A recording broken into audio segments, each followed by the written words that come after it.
Hello friends, welcome to Creative Medicine.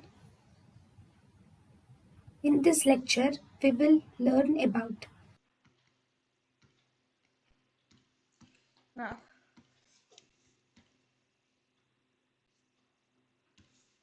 first, bacterial corneal ulcer.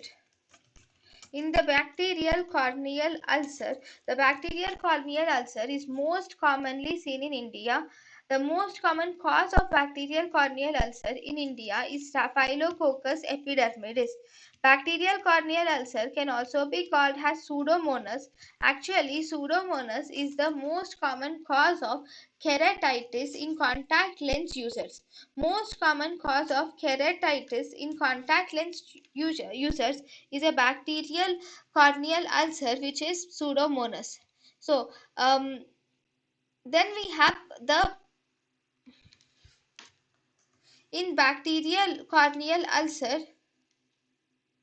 the patient will present with symptoms like watering, photophobia, redness, and diminution of the vision or decreased vision are seen.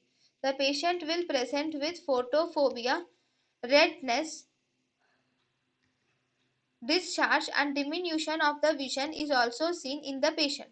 Even watering is also seen as a feature of the bacterial corneal ulcer. In the bacterial corneal ulcer, it looks like this.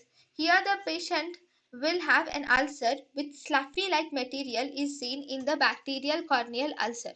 So this bacterial corneal ulcer diagnosis is mainly done by doing a microscopic examination with the help of gram staining, and we can also do culture of the organism can also be done with the help of the blood agar or chocolate agar.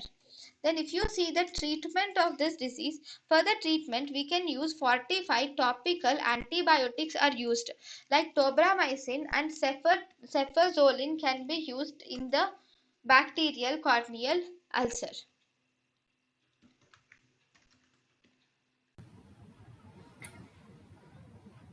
thank you and thank you for watching.